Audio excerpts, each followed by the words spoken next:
Class, I am Mabika Sida, R238165R. Today I'm going to teach about data security.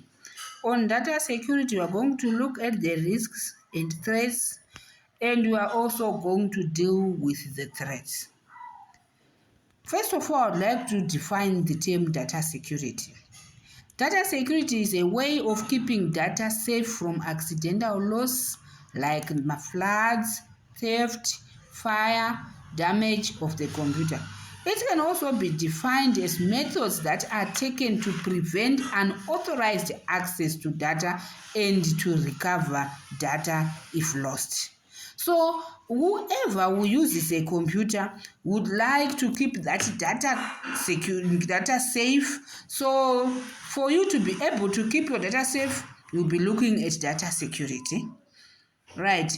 Data security prevents the following: unauthorized access, unauthorized personnel from retrieving data, preventing data from damage, internal destruction, infection, or corruption. There are so many risks to our security of stored data. Whenever we save our data into the computer, there are so many risks that can come to our information. Number one, hacking. Illegal access to a computer system without the owner's permission. Whoever who illegally access data did what we call hacking. Number two, phishing. It is an act of attempting to acquire sensitive information like usernames, passwords, and credit card details by disguising to be a trustworthy source. So remember, hacking, illegal access to a computer system, phishing, an attempt to acquire sensitive information like usernames, passwords, and thirdly, farming, redirecting user to a fake website in order to illegally obtain personal data about the user. Right. Fourthly, there is what we call malware. Malware meaning malicious software that seeks to damage or gain unauthorized access to computer system. Under malware, that is where we are going to get computer virus, worms, spyware. Malware, a software that seeks to damage or gain unauthorized access to a computer. So under malware, the first one is computer virus. What we want to first of all define the term computer virus. A computer virus is a program that copies itself and multiplies with the intention to destroy the computer system. Its main intention is to destroy our computer system. That's the computer virus. Worms, a type of standalone virus that can replicate itself with the intention of spreading other computers on a network.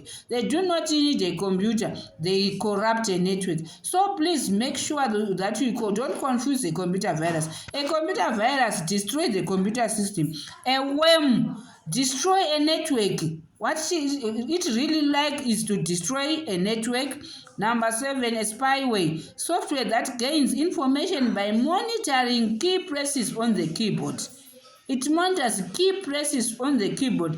The information is then sent back to the person who sent the software. Right. So for us to have to maintain data security, there is physical security, there is software security. So I want to first of all look at the physical security. First, on physical security, what measures can you put to have physical security? Physical security, the security that we can physically touch, we can actually touch with our hands. One, lock the computer room. Physical security, first of all, the point on number 1 is locking the computer room. Number 2, employee security guard, installing burglar bars, use of screen gates, installing fire extinguishers in the computer lab, building the computer lab up high on grounds to avoid floods, installing an uninterrupted power supply to prevent data loss through power cuts, avoid unauthorized access into the computer lab. They now want to look at software security, the security that we are going to put inside the computer. We cannot physically touch the software security. One, make use of user accounts. They are used to authenticate a user, to prove that a user is who he says he is. Anyone should not have access to our information. So for anyone to have access to our information should prove himself by typing his user accounts. Secondly, use of strong passwords is another way of software security. Typing should have a password. A password should be a very strong password which contains capital letter, numeric value, and characters. Thirdly, use of firewalls. It can be a software or a hardware. It sits between the user's computer and the external network. It filters information in and out of the computer. Number 4, use of up-to-date antivirus software, which is a software that is used to defend our computer system from virus, to recover lost documents, clear virus in our computer system. So a computer virus is like a soldier to our computers. It defends the computer system from viruses. Number 5, use of anti-spyware software. It detects and removes spyware programs installed illegally on a user's computer system. Right? Continuation of software security. Remember, we're talking of software security, encryption of data. Use of encryption keys to make data meaningless without the correct decryption. So encryption of data, coding data so that it makes no apparent sense. For example, when you want to entering our passwords, you can encrypt your data. When you are typing any letter, it becomes as a dot, it becomes as a star, meaning that you are not going to interpret which that star stands for what.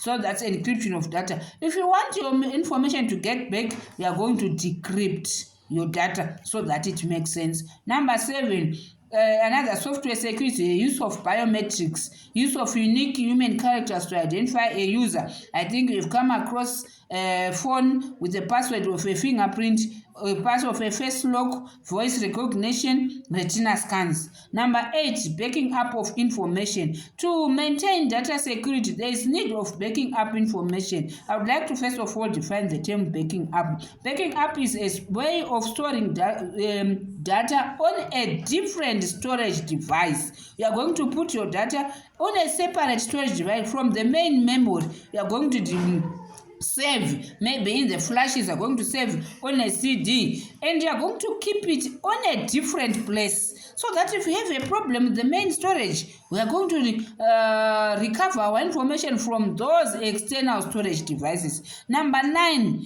continuous saving of data after typing. Whenever you are typing, please make sure you are saving your data. That is another way of making sure that we are not going to lose the information. So in concluding my lesson, we have defined the term data security, a way of keeping our data safe from illegal access. From there, what is it that we want to prevent? We want to prevent unauthorized access to our information. We want to prevent illegal access to our information. So to make sure that there is data security, there is hardware security, there is software security. Hardware security, that is physically, like locking the room, employing security guards.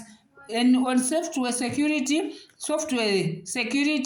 that is a security that is put in our machines, like putting passwords, usernames, encryption of data, biometrics, backing up of information, even saving data. For today, we are going to stop here. Thank you very much for listening. Bye.